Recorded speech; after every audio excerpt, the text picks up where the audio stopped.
It's Austin. I just wanted to get on and do a little update for Back for Blood, and just let everyone know, all my homies. I changed my YouTube name from Throg to just my Instagram name, my Xbox gamer tag.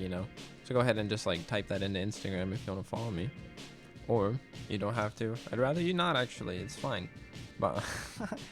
I wanted to get on and do a little update for Back for Blood just because I talked a little bit about it and it was getting some traction. So I figured I'd go a little more in depth. I got a piece of paper here with some notes. It's more like a script, I guess, but I don't know. Don't expect me to follow it too well. I got some bullets on top. Let's get into those. All right.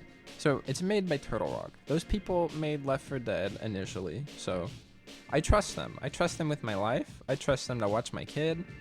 Trust them to feed my cat. Things like that. I don't know. I like Turtle Rock just because I like Left 4 Dead a lot. I don't know what other games they made, honestly. I probably could have looked that up before doing this, but that's okay. If you know, you know. So one thing about the game that really kind of confused me was they had something called the Roguelite card system, not roguelike, and I was just like, what is that? What does that mean? So I looked it up, and apparently a roguelite is just like a genre of game, but in the context of Back 4 Blood, it is a system within the game.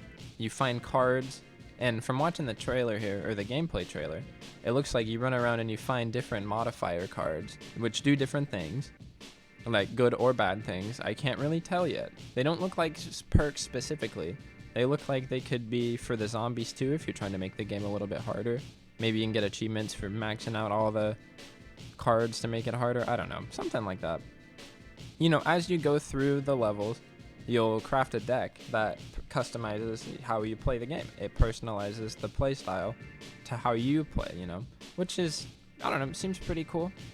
I'm excited. I like stuff like that in games because, like, in Borderlands, going up and respecing is always fun. In this game, it seems like, it just changes how you play the game. Like, it's just cool. It's a fun little thing. I'm excited to get in and try out, just what I usually do in games, which is just fast running around, shooting as fast as possible, and kind of just going recklessly through it, but also without taking too much damage personally. I'm hoping there's something that fits that for me, but also I'm excited to shake it up and try the different cards out. But does anybody remember the director AI from Left 4 Dead 1? It's back in this game, and he pretty much does the same thing. I don't know, pretty much does the same thing. But if you didn't know what it was, if say like you're running through the world and you and all your teammates just keep walking over all the health kits without picking them up, you go into the next level, your team's low on health. It might drop a couple extra med kits, like in a really easy spot for you. But it also works the other way. Say you're just like destroying all of the smokers in the area, they might send a couple hunters to come pounce on you instead. It watches you and it figures out what you're trying to do, and it goes against that. It's kind of messed up. It's more forgiving on easier difficulties, and it's more punishing on harder difficulties. Like, if you stand around long enough, the horde eventually comes around to get you. Stuff like that. So it only leaves a few more questions left for us to answer, and that is like how much it costs, when does it come out, things like that. It's coming out on previous and current gen console, which is good for me because I don't really want to go spend $500 on the new Xbox quite yet, and I definitely don't want the inferior Xbox Series S or whatever. Like, no, I'm gonna get the one that looks like a mini fridge, and I'm gonna like it. Just gotta save up a little bit. Maybe I'll sell my Xbox. I don't know. When the time comes, I'll figure it out.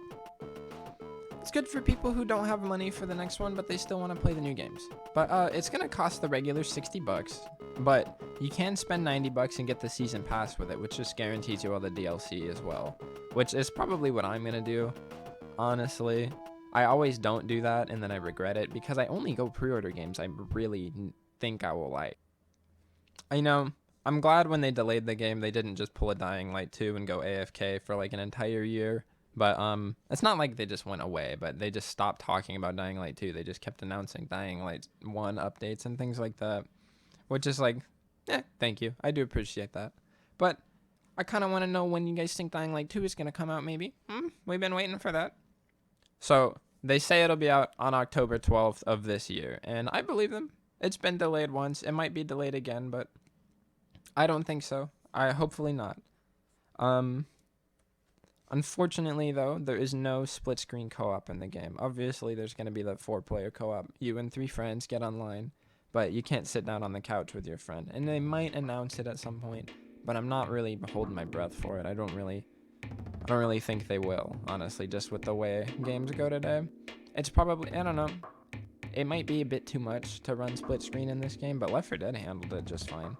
But Left 4 Dead is also much older and different. So I don't know. Yeah, anyways, thanks for stopping by and hanging out with me, guys. I do appreciate you watching. If you can do me a huge favor, like the video if you liked it. If this was just a big waste of your time, then just, you probably didn't even get to this part. But if you like me and you want to see me play the Back 4 Blood beta, when that comes out, I know they already did a little bit of a run, but they're going to be doing another one in July, I think. I would love to get on and do that. And if anybody wants to get on and play it with me, go ahead and sign up at the website. You just go to Back 4 Blood, search it up, and then there's a button on the top right. You can register to join the beta. And, obviously, it is going to be a little rough, but, they need people like us that want to play their game to help them make it better. So I'm excited. We could have been playing the game by now, but that's okay. They're taking some extra time to polish it. I don't really see the issue with that. It'll come out in Halloween time anyways, in October, when everybody's all spooky. So yeah, it'll be good. Don't worry too much about it.